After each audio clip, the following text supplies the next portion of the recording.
हाम्रो बडो लप परिरहेको थियो कुरा पनि दुईटा पार्टीको त बडो लप परेर तपाईहरु देख्नु भने 28 गतेको आमसभामा म कसरी बोल्ने माधवजी कसरी बोल्नुभयो झलनाथजी कसरी बोल्नुभयो लभ नपरेका त्यसरी बोलिन्थेन नि त बडो लभ परेको श्रीमान श्रीमतीलाई त अदालतले जबरजस्ती डिभोर्स गर्ने पाइन्छ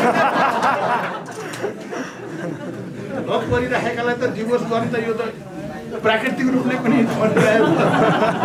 कतिबाट मिल्ने कुरा हो त अब अहिले चाहिँ दुला दुलै दुईटै रुँदै रुँदै यो के हो गरेको भन्ने त्यसो भएर मैले यसलाई अप्राकृतिक अस्वाभाविक अनैतिक गलत सेटिङमा भयो त हाम्रो के दोष भयो त त्यहाँ लभ गर्नु गल्ती भएको हो त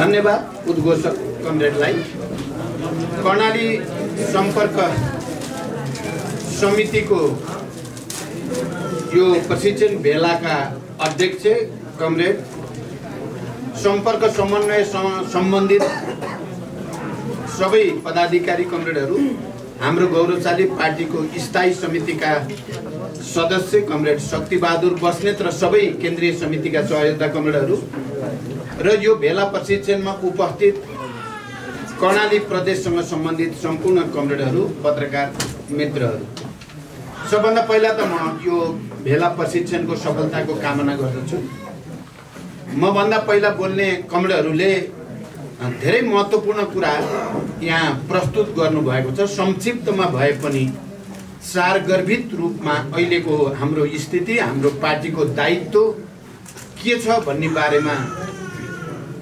सठिक ढङ्गले नै विषयहरू राख्नु भएको छ र मलाई के विश्वास छ भने तपाईहरुले त्यो कुराको मर्मलाई बोध गर्नु भएकै छ हामी अहिले यस्तो परिस्थितिमा छौं एउटा ठूलो परिवर्तन लामो संघर्ष र बलिदान पछि खास गरी पछिल्लो चरणमा माओवादी पार्टीको नेतृत्वमा चलेको सशस्त्र विद्रोह या जनयुद्ध र त्यसमा भएको ठूलो बलिदान र जनताको सहभागिता को प्रतिफल नेपालमा एउटा दूरगामी परिवर्तन राजनीतिक परिवर्तन आयो त्यो परिवर्तन संघीय लोकतान्त्रिक गणतन्त्रको रूपमा समावेशी र समानुपातिक प्रतिनिधित्व प्रणालीका रूपमा धर्मनिरपेक्षताको रूपमा त्यो संविधानमा व्यक्त भयो र संस्थागत गरियो संविधानमा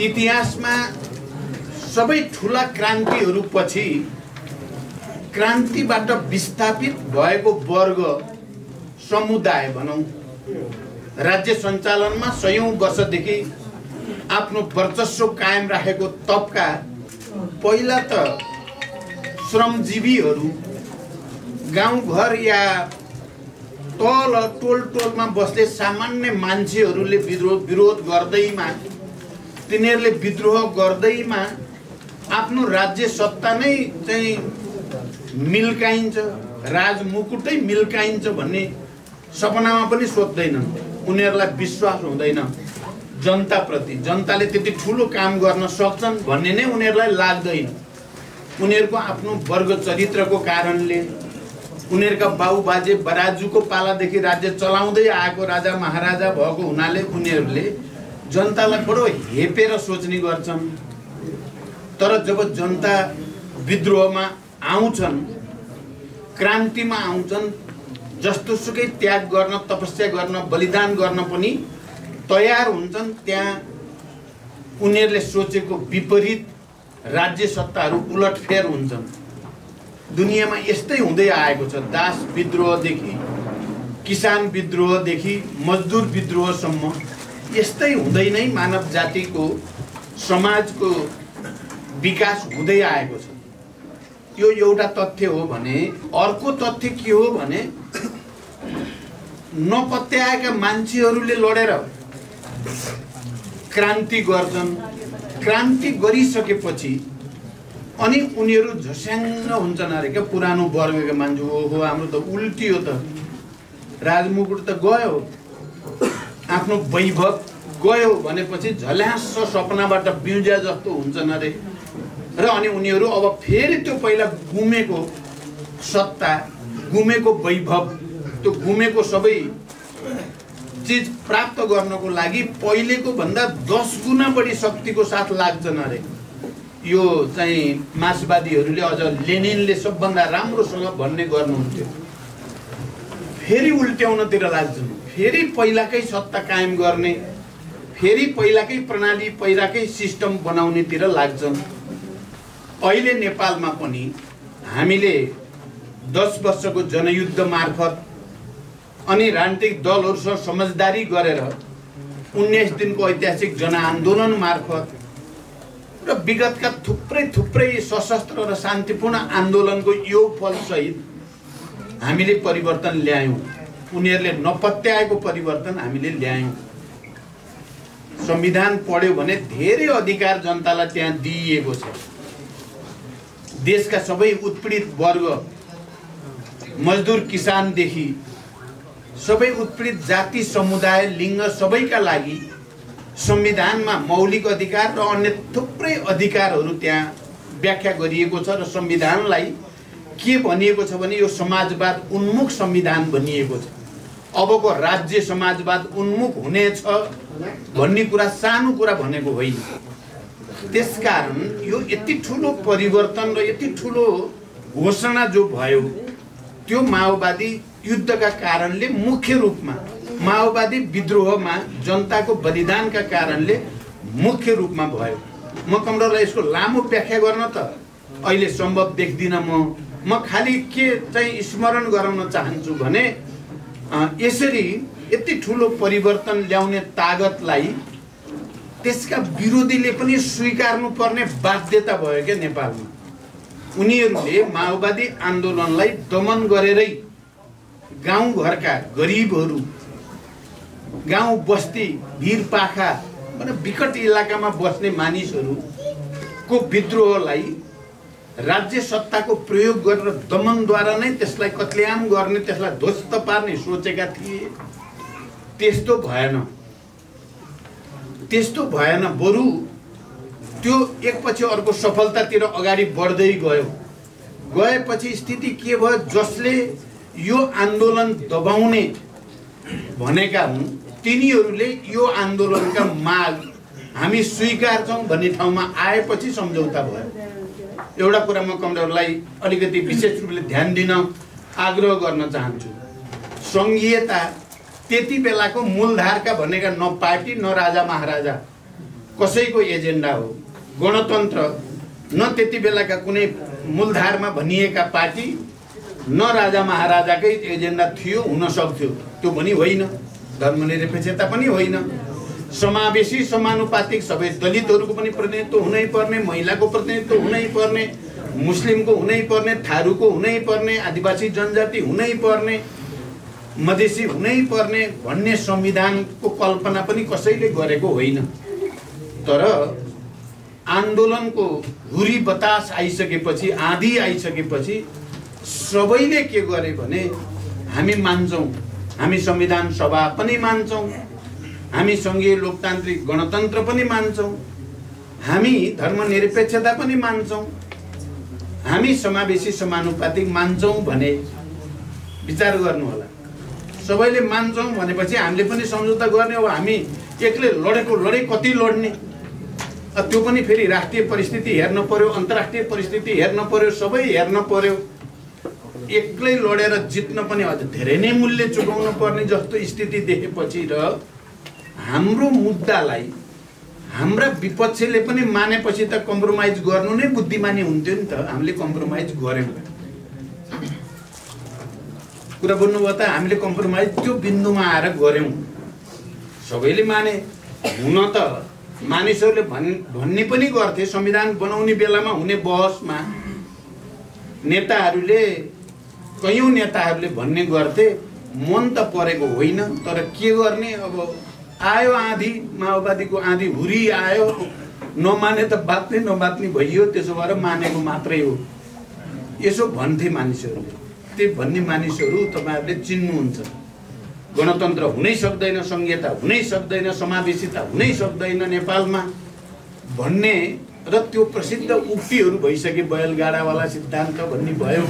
यी सबै कुराहरू चाहिँ तपाईँ हामीलाई थाहा छ, सबै मान्ने भए हुँदा हुँदा तपाईहरुलाई म एउटा कुरा के भन्न चाहन्छु भने जति बेला पार्टी एकता गर्ने, वाम गठबन्धन गर्ने कुरा गरियो, संविधान बनाउने बेलामा धेरै अप्ठ्यारा दबावहरू हामीलाई थिए नेतृत्वलाई।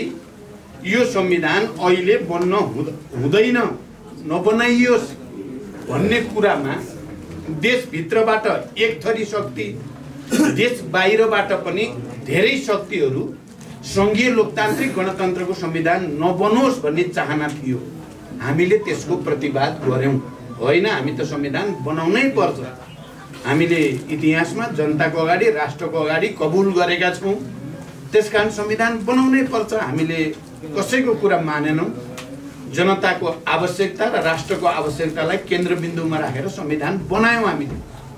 एक थरी मान्छेलाई मन परेको थिएन त्यो संविधान बनाएको। एक थरी मान्छे जो अहिले सरकारमा छन् उनीहरू पनि यस्तो संविधान बनाउन चाहदैन थिए, तर ती मान्छे असाध्यै लोभी थिए, ती असाध्यपछि स्वार्थी थिए। संविधान त बनाउनु नै पर्थ्यो जसरी पनि। अति लोभीलाई अलिकति केही हालिएपछि बन्छ भने बनोस् भन्ठानियो र प्रधानमन्त्री हालियो र संविधान बनाइयो। कुरा बुझ्नुभयो त? त्यहाँ त्यसरी बनाइयो। म तपाईहरुलाई कतापट्टि पनि भन्न चाहन्छु भने हामीले वामबाट अब संविधान बनिसकेपछि निर्वाचन गर्ने कि नगर्ने भन्ने फेरि अर्को चाहिँ प्रश्न खडा भयो देशभरि नै।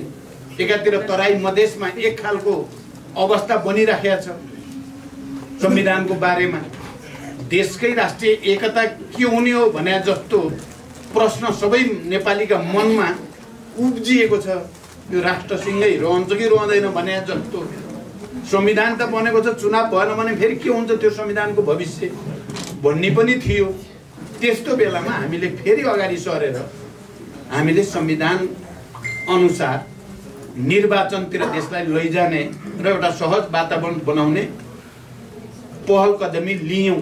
धेरै अप्ठ्यारा, चुनौती, दबाव, धम्की सबैको सामना गरेर हामीले निर्वाचन प्रक्रिया अगाडि बढायौं र निर्वाचन सम्पन्न हुनेतिर गयो। निर्वाचन त हुने, तर फेरि पनि देशमा राजनीतिक अस्थिरता नै भइराख्यो। फेरि जोड घटाउ नै गरिराख्नु पर्ने भयो सरकारको निम्ति भने चाहिँ त त्यसले त देशको विकास या समाजवादको आधार तयार पार्नेतिर त देश जाँदैन भन्ठानेर यो क्रान्तिको नेतृत्व गर्ने पार्टीको हैसियतले, शान्ति सम्झौताको हस्ताक्षरकर्ताको हैसियतले या संविधान निर्माणमा नेतृत्व लिने पार्टीको हैसियतले हामीले फेरि अर्को पहल लियौं। एउटा निकै दूरगामी, निकै ठुलो, म यहाँ कतिपयलाई अहिले पार्टी फेरि विभाजित भयो, एकता गरेर गल्ती गरियो कि के गरियो भन्ने प्रश्न कतिपयको मनमा आउने गरेको म सुन्छु। म के भन्न चाहन्छु भने हामीले बिल्कुल गल्ती गरेको होइन, हामीले बिल्कुल सही गरेको होइन।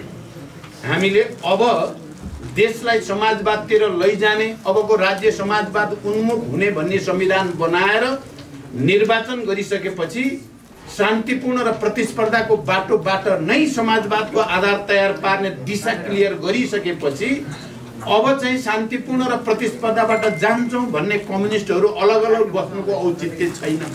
एक ठाउँमा बस्दा नै एउटा ठुलो शक्ति निर्माण हुन्छ र त्यो शक्तिले चाहिँ देशलाई नेतृत्व गर्ने, सामाजिक न्याय दिने, आत्मसम्मान दिने, राष्ट्रिय एकता कायम गर्ने र विकास निर्माण र उत्पादन वृद्धिको एउटा अभियान चलाउन सक्छ भन्ने सपना हामीले देख्यौं। हामीले त्यो सपना देख्नु बिल्कुल जायज थियो। जायज मात्रै होइन, त्यो सम्भव पनि थियो। सम्भव मात्रै होइन, त्यो भयो पनि। वाम गठबन्धन भयो, त्यो प्रस्तावक म नै बन्न पुगेँ के माओवादी पार्टीको अध्यक्षको हैसियतले। वाम गठबन्धनको पहिलो प्रस्तावक म हो, अरू होइन। बुझ्नु होला कम्रेडहरु।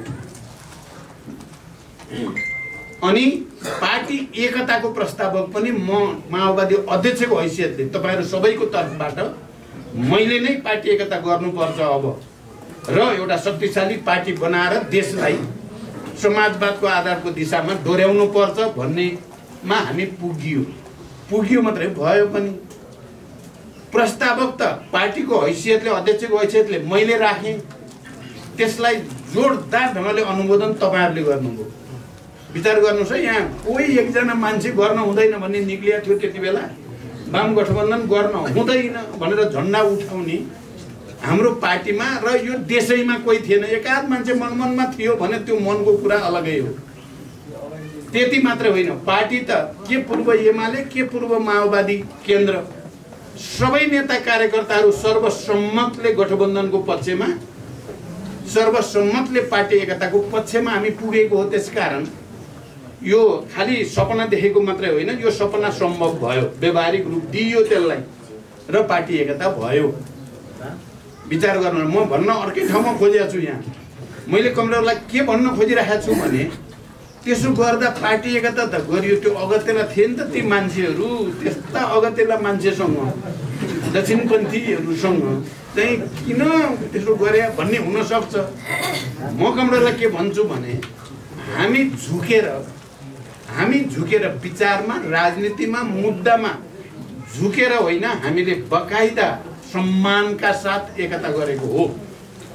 तपाईहरु राजनीतिक प्रतिवेदन फेरि एकचोटि पल्टाएर हेर्नुस्, त्यहाँ के भनिएको छ, यो देशमा देशका सबै उत्पीडित वर्ग, जाति, क्षेत्र, लिङ्ग, समुदाय र आम नेपाली जनतामा नयाँ राजनीतिक चेतना र जागरण ल्याउनेमा माओवादी आन्दोलनले महत्त्वपूर्ण ऐतिहासिक भूमिका खेल्यो र देशमा संघीय लोकतान्त्रिक गणतन्त्र स्थापना गर्ने काममा माओवादी जनयुद्धको मुख्य भूमिका रह्यो।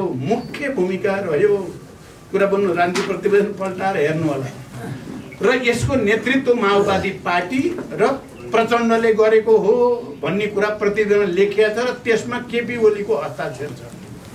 तपाईं विचार गर्नुहोस् के माओवादी पार्टी झुकेर गरेको हो, वैचारिक राजनीतिक ढङ्गले झुकेर होइन, जितेर गरेको एकता। कुरा बुझ्नुभयो त? सबै त्यो चिज क्लियर लेखेर त्यसमा हस्ताक्षर गराइएको छ।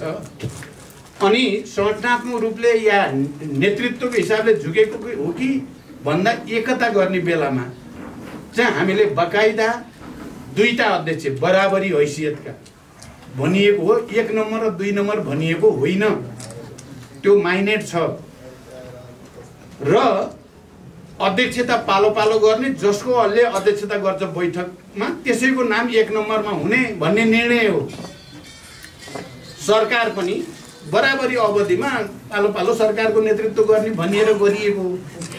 त्यसकारण हामीले सैद्धान्तिक राजनैतिक मुद्दाको हिसाबले, माओवादी आन्दोलनको इतिहासको मूल्याङ्कनको हिसाबले हामीले टाउको झुकाउनु पर्ने, शिर झुकाउनु पर्ने कुनै काम गरेको होइन। बकाइदा हामी चाहिँ छाती ठोकेर भन्न सकिने कि माओवादी युद्धले नै जनतामा एउटा ऐतिहासिक जागरण ल्यायो, माओवादी युद्धकै कारण चाहिँ संघीय लोकतान्त्रिक गणतन्त्र स्थापना भयो भन्ने कुरामा सहमत गराएर गरेको एकता हो। तपाईहरु भन्न सक्नुहुन्छ हामीले गल्ती गरेका थियौँ भनेर।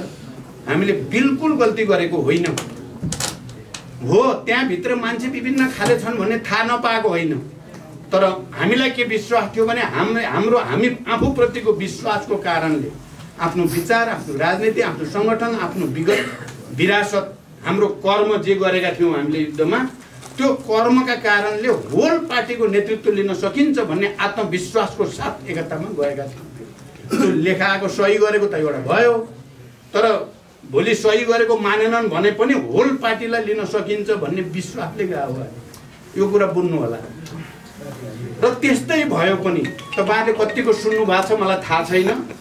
पोहोर साल माघमा भएको केन्द्रीय समितिको बैठक, जो कार्यकारी अध्यक्षको हैसियतले मैले सञ्चालन गरेको थिएँ, मैले अध्यक्षता गरेको थिएँ त्यो बैठक। केपी ओली सुरुमा र अन्तिममा अलिकति आएर बोले, अरू उनको केही भूमिका थिएन त्यो केन्द्रीय समितिको बैठकमा। र त्यो केन्द्रीय समितिका बैठक ऐतिहासिक रूपले सफल भएको थियो। के पूर्व एमाले के पूर्व माओवादी बैठकबाट निक्लिँदा सबैका अनुहार उज्यालो, अब पार्टी बन्यो भन्ने कुरा सबैको मनमा लाग्यो। कोही कोहीले व्यङ्ग गरेर, व्यङ्ग होइन ठट्टा गरेर भन्नुहुन्थ्यो, होइन पार्टी त बन्ने खतरा पैदा भयो अब त भन्ने गर्नुहुन्थ्यो पूर्व एमालेकै साथीहरू भने। होल पार्टी नै युनिफाइड हुने स्थितिमा गयो र केही प्रशिक्षण भए। म कर्णालीको प्रशिक्षण पनि स्मरण गर्न चाहन्छु। मलाई पूर्व एमालेका धेरै साथीहरूले आएर भन्नुभयो, कमरेड तपाईले केन्द्रीय समिति सञ्चालन गरेको पनि हेरियो, तपाईको प्रशिक्षण पनि सुनियो, हामीले मदन भण्डारी भेटियो। उहाँहरूको भावना त्यो थियो।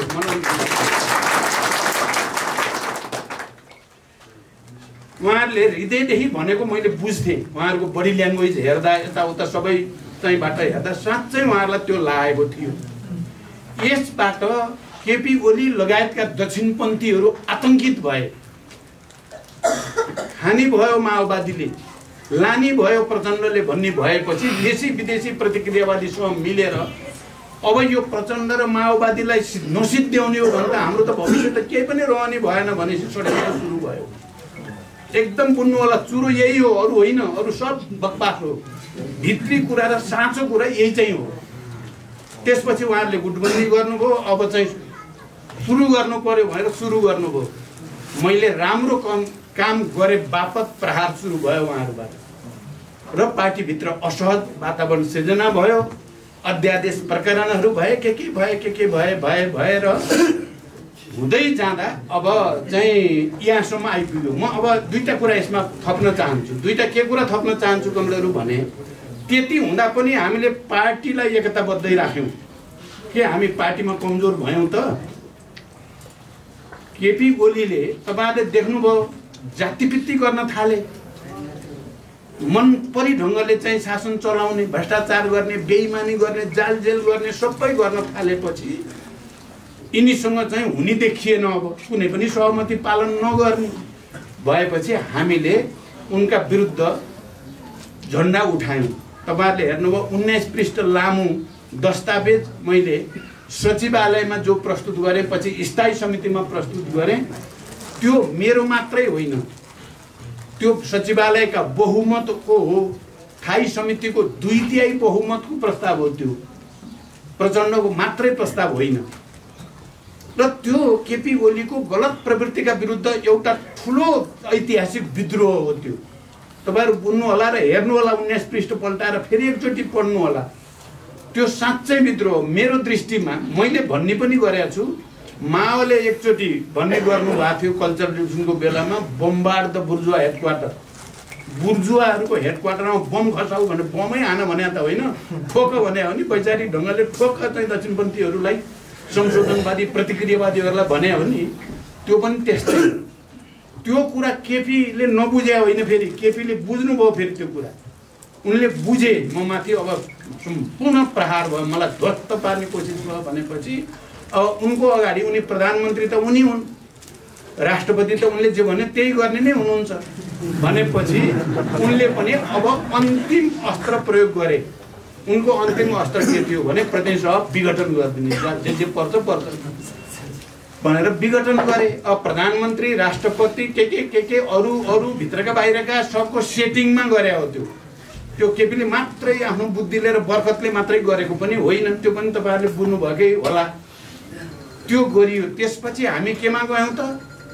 हामी अब लाइफ एन्ड डेथको स्ट्रगलमा। यो त अब संविधानै सिद्ध्याउने, गणतन्त्रै सिद्ध्याउने लाइनतिर गयो। अब यो संविधानै मिच्ने, निरङ्कुशतातिर जाने, स्वेच्छाचारितातिर जाने।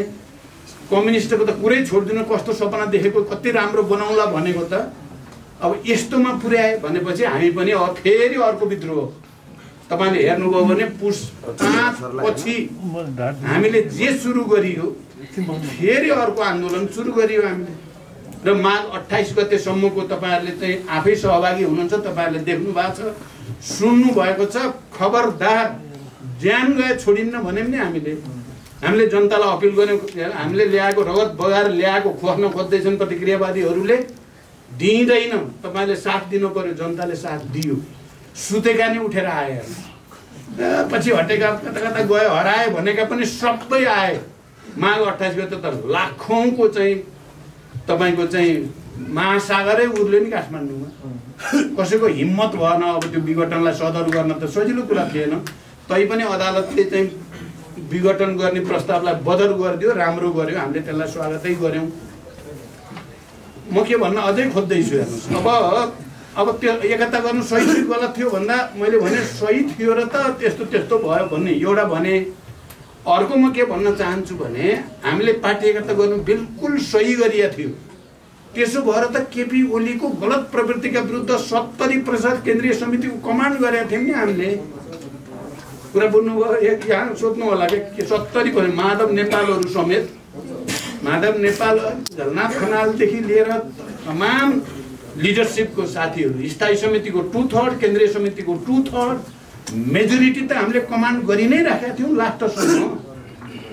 वैधानिक ढङ्गले, आधिकारिक ढङ्गले हामीले के गर्यौँ त भने केपी ओलीको अनुशासनहीनता, अराजकता, निरङ्कुशता, प्रतिगमनकारी कदमका विरुद्ध उनको स्पष्टीकरण लिएर उनलाई कारबाही गर्नेमा पुर्यायौँ नि हामी। मैले मात्रै गरे हो कारबाही? माओवादीले मात्रै गरे हो त? केपीलाई कारबाही त पूर्व एमाले समेत मिलेर हामी नेकपाले गरे कारबाही हो नि। त्यो कारबाही वैधानिक छ कि छैन त भन्यो भने वैधानिक छ। आधिकारिक छ कि छैन भने आधिकारिक छ। संविधान संगत छ। दल सम्बन्धी ऐन अनुसार छ एउटा। त्यसकारण हामी चाहिँ पुरै कमान्ड चाहिँ पार्टी एकताको कमान्ड लिएर चाहिँ केपी प्रवृत्तिमाथि प्रहार गर्न हामी सफल भएकै हो। त्यति मात्रै होइन, अन्तिममा संसदीय दलको बहुमतको हस्ताक्षर सहित, बहुमतको संसदीय दलको बहुमत, माओवादीको मात्रै त बहुमत छैन नि, अहिले त 25% नपुगेर यहाँ कस्तो दुःख पाइएको छ। कुरा बुझ्नुभयो त? त्यो त नेकपाको बहुमत हो नि। नेपाल कम्युनिस्ट पार्टी नेकपाको संसदीय दलको बहुमतको हस्ताक्षर सहित म आफै गएर संसद सचिवालयमा दर्ता गरियो। त्यो दर्ता गर्ने बित्तिकै देन एन्ड देयर तुरुन्तै प्रधानमन्त्री खारेज भयो। प्रधानमन्त्री एकछिन पनि रहन पाउँदैन। संसदीय दलको बहुमतले दल नेता उनलाई हटाएर मलाई चुने। संसदीय दलको सर्वसम्मतले मलाई चुने। उपस्थितिको सर्वसम्मत जो बहुमत छ, हस्ताक्षर गरेको छ। अनि हामीले पार्टी एकता गल्ती गर्यो भन्न मिल्छ त? बकाइदा चाहिँ मेजोरिटीलाई कमान्ड गरेर संविधान अनुसार चाहिँ सब चिज कमान्डमा लिइएको थियो। तर त्यही दिन उता दर्ता गरियो संसदीय दलको कार्यालयमा, बाहिर निक्लिँदा त पार्टी त दुईटा बनाइदिएछ। यो दुईटा बनाउन मिल्ने र पाइने कुरा हो त संसारमा? यो यति अप्राकृतिक कुरा भयो नि। यो त्यो बनाउन मिल्ने कुरै होइन यो कतैबाट पनि। र हुर्केर 3 वर्ष भइसकेको लाई फेरि आमाको गर्भमा पसाउनु मिल्ने कुरा हो त? पहिलो त लाटो बुद्धिले नै मिल्दैन नि, कतैबाट नमिल्ने कुरा गरे। तर गरे फेरि सर्वोच्च भनेको फेरि हामीले नि के गर्नु, सर्वोच्चले गरे हामी मान्छौँ भन्न पर्ने रहेछ क्या। फेरि मान्दैनौँ भन्न नपाइने, असहमति त जनाउन पाइने। हामी सर्वोच्चको यो फैसलाप्रति सहमत छैनौँ, किनभने यो प्राकृतिक छैन, स्वाभाविक छैन त भनेका छौँ। तर मान्दिन भन्यो भने यो सिस्टम नमानेको हुने रे। फेरि हामी अरूले नमान्दा हुने रे, हामीले नमान्दा नहुने रे भन्ने बनाउन खोजिया छ। त्यहाँ मेरो पोइन्ट कमरेडलाई मैले के भन्न खोजेको हो भने हामीले पार्टी एकता गरेर गल्ती गरेको होइन र पार्टी एकता हामीले टुटाएको पनि होइन। पार्टी अहिले विभाजन भयो, हामी जिम्मेवार छौँ त?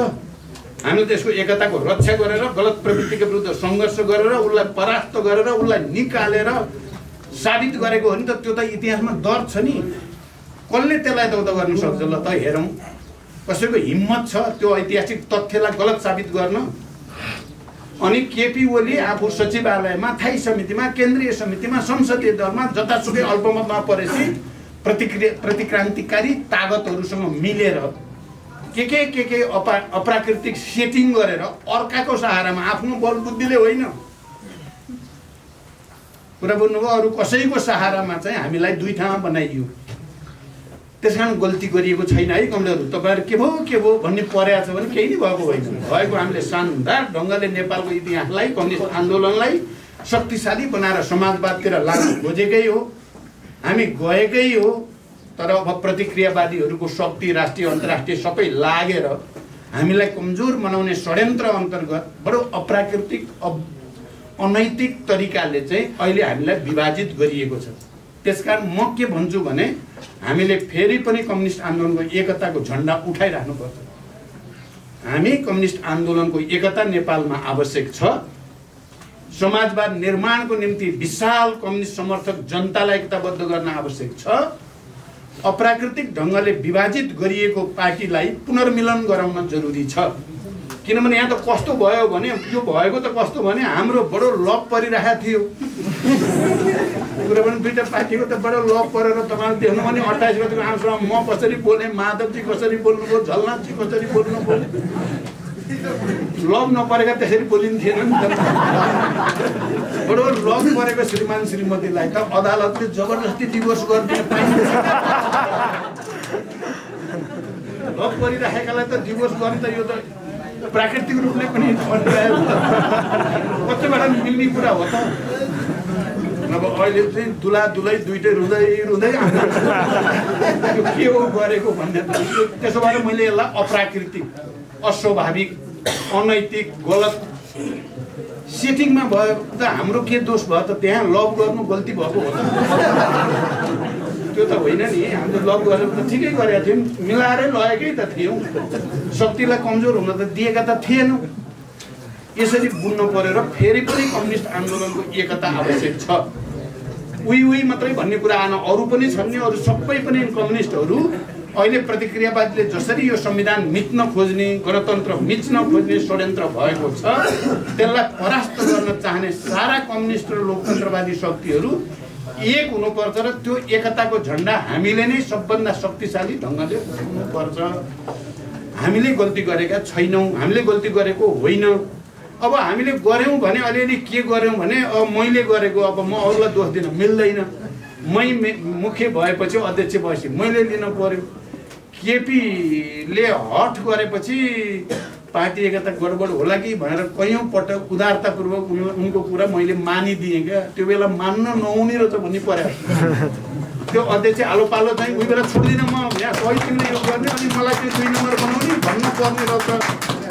अब उनले जे भाइ नि कमरेड, मैले 3टा भोटा बढी फटाएको छु, अहिले म प्रधानमन्त्री छु कमरेड भनेपछि मिठोसँग भनेपछि म पग्रिएँ क्या।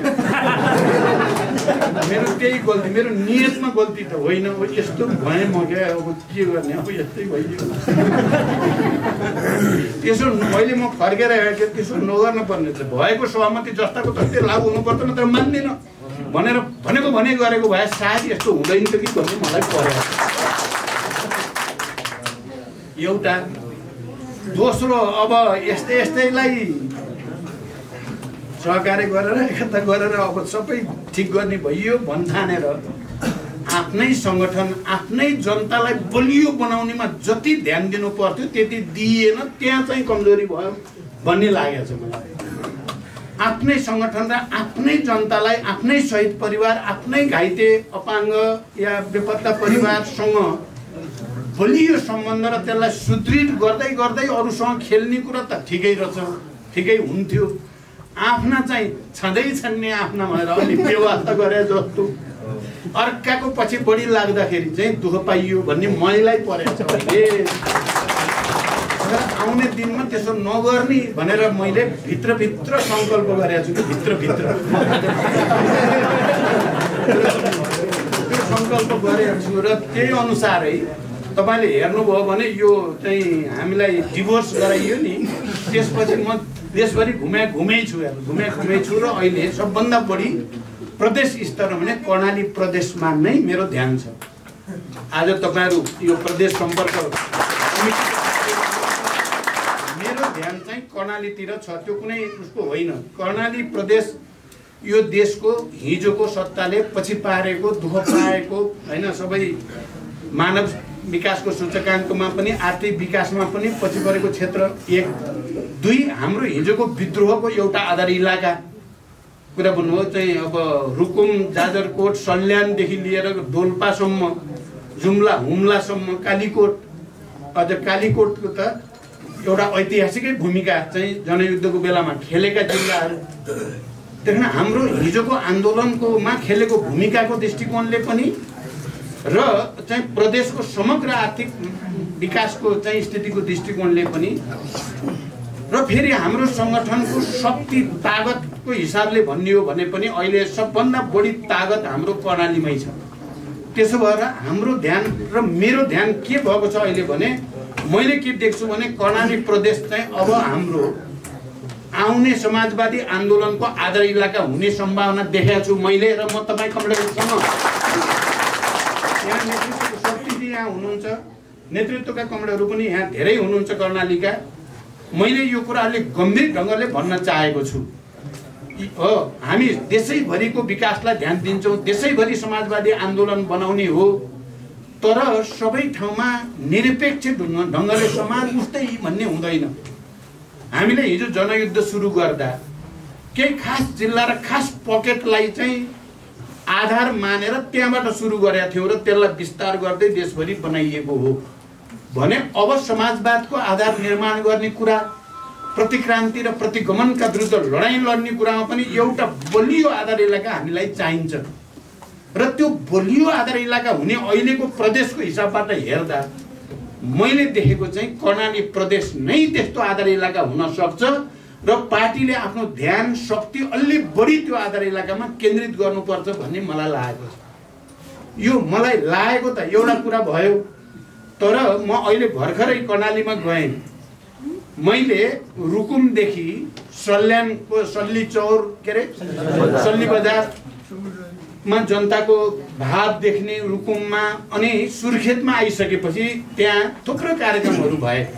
मुख्यतः दुईटा, एउटा प्रदेश समितिको बैठक र एउटा प्रदेशभरिका महिलाहरूको केन्द्रीकरण, झन्डै 1200 महिलाहरूको केन्द्रीकरण पनि थियो र प्रदेश समितिका साथीहरूको कुरा पनि मैले सुने। सबै हेर्दा चाहिँ के देखिन्छ भने हाम्रो पार्टीका नेता कार्यकर्ताहरू पनि र त्यहाँको महिलाहरू पनि चाहिँ एकचोटि फेरि हामी के गर्नुपर्छ आन्दोलन गरेर माओवादी पार्टीलाई 1 नम्बर बनाइ छाड्ने भन्ने सङ्कल्पमा अगाडि भएको मैले देखेँ। त्यसकारण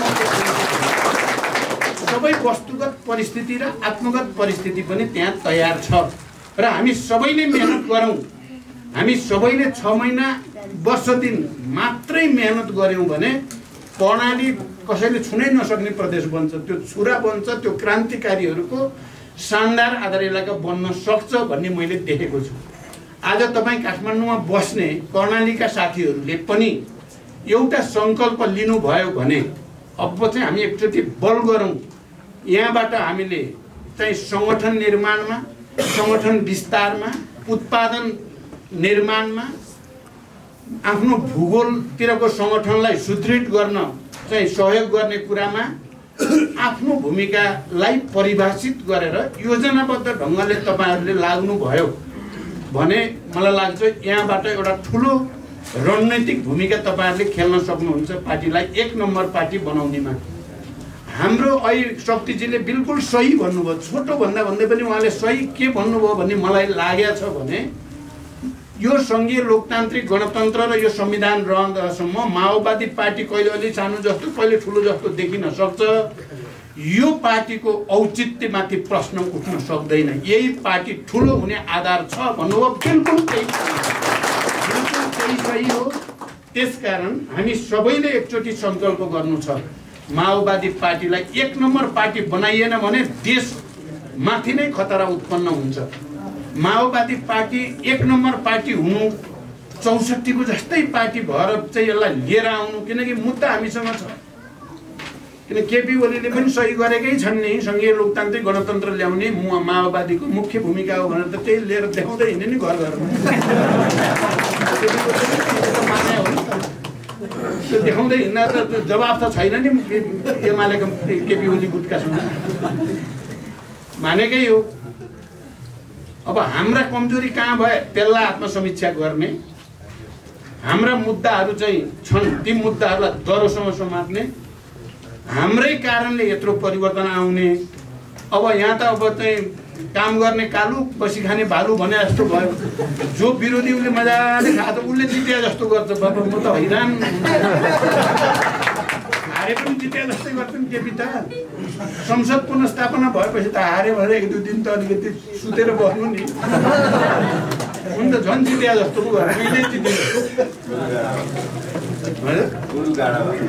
त्यही त। अब यो त विचित्र भयो।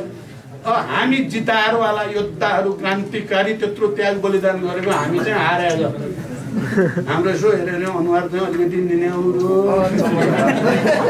हामी त झन् हुङ्कार गर्नुपर्ने जात हो हामी त त्यत्रो लडाइँ लडेर यत्रो परिवर्तन ल्याउन सक्नेको अनुहारमा उज्यालो छैन तिनीहरूको निन्याउरा सब हारेको सब विरोधी प्रतिक्रान्तिकारी त बडो जिते जस्तो यो हुन दिनु भएन हामी जिते जस्तो हुनु पर्यो उनलाई हराउनु पर्यो हामीलाई देख्ने बित्तिकै हारेको जस्तो लाग्नु पर्यो नि उनीहरूलाई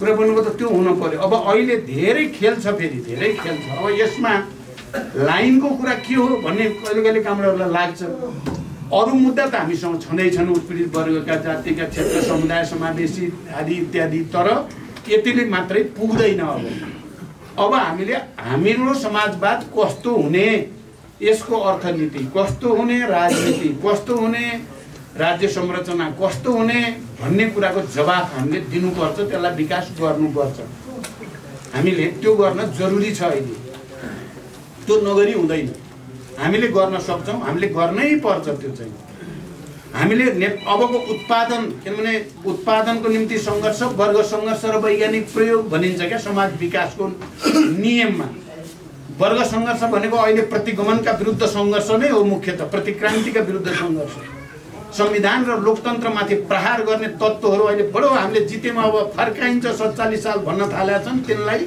खबरदार गाउँबाट टोलबाट हामी जाग्छौं हामी सबै मजदुर किसान विद्यार्थी युवा सबै हामी जाग्छौं भनेर जाग्यो भने तिनीहरूको हिम्मत हुँदैन फेरि यो प्रतिक्रान्ति गर्ने हिम्मत हुँदैन एउटा त त्यो काम छ हाम्रो वर्ग संघर्षको काम हामीले उत्पादनका निम्ति संघर्ष हामीले हेटौडामा त भन्न त भन्यौं अब उत्पादन ब्रिगेड है अब जनमुक्ति सेना भनेर पहिलाको जस्तो हतियारको ब्रिगेड हुँदैन उत्पादन ब्रिगेड भन्ने लाइन त बनायौं तर त्यसलाई कार्यान्वयन गर्नेतिर हामीले वैज्ञानिक योजनाको विकास गर्न सकेनौं हामी अन्तर्गत गइयो अब फेरि उत्पादनको निम्ति संघर्ष हामीले जस्तो निजी सार्वजनिक सहकारीको चाहिँ समायोजनबाट समाजवादी अर्थतन्त्रको जग बसाउने भन्ने संविधानले भनेको छ हामीले चाहिँ माओवादीले मात्रै भन्नुपर्ने नै छैन अहिले त हामीले संविधान देखाउँदै माओवादी योजना लागू गर्न पाइन्छ कुरा भन्नु त्यस्तो उत्पादनको निम्ति संघर्ष हामीले सहकारी बनाएर कृषिमा उद्योगमा चाहिँ अरू चाहिँ तपाईको व्यवसायमा कसरी त्यसलाई समाजवादी स्वरूप दिने भन्ने खालको उत्पादनको निम्ति संघर्षको योजना र एउटा अभियान अर्को वैज्ञानिक प्रयोग भनेको अहिले विज्ञानले जे जति विकास गरेको छ त्यसलाई वर्ग संघर्षमा उत्पादनको निम्ति संघर्षमा कसरी प्रयोग गर्ने यो डिजिटलको जमाना छ नि यो डिजिटल चाहिँलाई हामी उत्पादन र वर्ग संघर्षको निम्ति प्रयोग गर्न जान्नु पर्यो माओहरूले भनेको वर्ग संघर्ष उत्पादनको निम्ति संघर्ष वैज्ञानिक प्रयोग यही लाइनमा हामी जानियो मैले अहिले अब तपाईहरुको कुरा यहाँ अलिअलि सुने पनि कर्णालीका चाहिँ जनताको त्यहाँका प्रदेशका नेताहरूको या त्यहाँका महिलाहरूको कालीकोटका ती वीर वीरङ्गना महिलाहरू आउनुभयो मलाई बडो चाहिँ गर्वको पनि महसुस भयो कि ती ऐतिहासिक वीरता प्रदर्शन गर्ने कीर्तिमान कायम गर्ने महिलाहरू अहिले पनि ल आदेश चाहियो हामी फेरि मर्न तयार छौं भनेका छन् गाउँमा हामी त यहाँ सिंहदरबारमा रुमल्लिए जस्तो त हामी पो भएछौं कुन हामी पो बरु के हो भएछौं जनता त फेरि पनि उस्तै छन् कार्यकर्ता त तल पिँधमा गएर हेर त उस्तै जोस छ कहाँ हराए माओवादी भने त्यसकारण हामीले त्यो चाहिँ जनताको त्यो भरोसा जनताको त्यो आशालाई अब फेरि एकचोटि नयाँ सिराबाट हामी त्यहाँ जोडिएर उनीहरुका दुःख दर्दसँग जोडिएर उनीहरुको उत्पादन संघर्षलाई अलिकति प्रतिफलमुखी बनाउने योजना निर्माण गरेर विज्ञान प्रविधिको प्रयोग गर्न सिकेर सिकाएर जाने लाइन बनाउने हो अब र हामी एकचोटि फेरि नयाँ प्रकारको जनयुद्ध त्यो सशस्त्र हिंसा होइन है फेरि त्यही भन्यो भनेर प्रचार हुन सक्छ जोस नयाँ जनयुद्ध जसरी चाहिँ हामीले युद्धको बेला भन्थ्यौं नि युद्ध भनेको रक्तपात पूर्ण राजनीति हो राजनीति भनेको रक्तपातहीन युद्ध हो त्यस अर्थमा अहिले पनि हामी युद्धमै छौं प्रतिक्रियावादका विरुद्ध युद्धमै छौं तर त्यो युद्ध लड्ने तरिका चाहिँ र रूप चाहिँ फरक छ यसमा मैले आज कर्णालीलाई अलि बढी जोड दिन पर्यो भन्न खोजेको तपाई यहाँ बस्ने सम्पर्क समितिका कमरेडहरूलाई अलि जोड दिन खोजेको मैले के भन्न चाहन्छु भने मलाई त्यो लागेको छ। म अहिले केन्द्रीय समितिको दस्तावेज तयारीको प्रक्रियामा पनि छु, त्यसको निम्ति खजाना जम्मा गर्ने पनि प्रक्रियामा पनि छु। देशभरि घुमेर साथीहरूको जनताको के रहेछ त भावना, के चाहेका छन् मान्छेले, किन त्यो एउटा अभियान भयो भने प्रतिक्रियावादले प्रतिक्रान्ति गर्न नि सक्दैन क्या नेपालमा। हामी सबैले आफ्नो ठाउँबाट हुङ्कार गऱ्यौँ, आवाज उठायौँ, छलफल हुन थाल्यो, भेला हुन थाल्यो, अन्तर्क्रिया हुन थाल्यो, खबरदार प्रतिक्रान्ति गर्न पाइँदैन भन्ने आवाज जतासुकै उठ्यो भने तिनीहरूले सक्दैनन्। हामी चुप लाएर बस्ने, अब यो दुईजना नेता मात्रै कराउने भयो भने चाहिँ उनीहरूले हेप्छन्। त्यसो भएको हुनाले चाहिँ अब त्यो दस्तावेजको तयारीको प्रक्रिया पनि चलिरहेको छ। अब तपाईँहरूका यस खालका भेला मिटिङ बैठकहरूले एउटा सङ्कल्प लिनु पर्यो। कुरा भन्नु सबैले लिन पर्यो। देशभरिका सम्पर्क समन्वय, फेरि यो सम्पर्क समन्वय भनेको निकै ठुलो शक्ति छ। अहिले काठमाडौँमा धेरै नेपालीहरूको केन्द्रीकरण सहर बजारतिर हुन थालेको छ। त्यो विकासको स्थितिले गर्दा रोजगारीको आवश्यकता इत्यादि धेरै धेरै कुराले सहरीकरण त बढ्दैछ, त्यहाँ मानिसहरू सहरतिर बढी केन्द्रित हुनु स्वाभाविक पनि छ भने त्यहाँ केन्द्रित भएका मानिसहरूलाई सङ्गठित गर्ने, राजनीतिक रूपले प्रशिक्षित गर्ने, विचार दिने, ओरिएन्टेसन दिने, एउटा सङ्कल्प दिने, एउटा अनुशासन र संस्कार दिने जिम्मेवारी तपाईँ हाम्रो छ। र म के भन्छु भने देशैभरिको सम्पर्क समन्वय पनि यहाँ प्रहलादजी, सत्याजी, हाम्रो डिलारामजी चाहिँ के हुनुहुन्छ सहिन्चार्ज सम्पर्क समन्वयको साथीहरूलाई पनि म के भन्न चाहन्छु भने सबैको यस्ता भेला गरेर एक नम्बर पार्टी बनाउने, अब एक नम्बर बनाइ छान्ने भन्ने सङ्कल्प गर्न पर्यो। नेतृत्वले पनि विश्वासवादी ढङ्गले अप्प हुन्छ भन्ने भन्न पर्यो, साथीहरूलाई पनि त्यो बनाउनु पर्यो।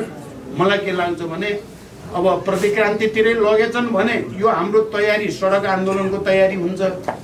चुनावतिर देश जाने स्थितिमा चुनावमा हामी एक नम्बर पार्टी हुनेतिर जान्छ भन्ने मलाई विश्वास छ।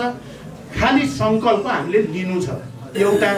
अन्तिममा म के भन्छु भने अब हामी कम्युनिस्ट आन्दोलनको एकताको झन्डा छोड्न हुँदैन, बेकार एकता भन्न हुँदैन। एकताले हामीलाई धेरै ठुलो कुरो गरेको 3 वर्ष चाहिँ हामीले चान्चुरी चिज भएको मैले ठाने छैन।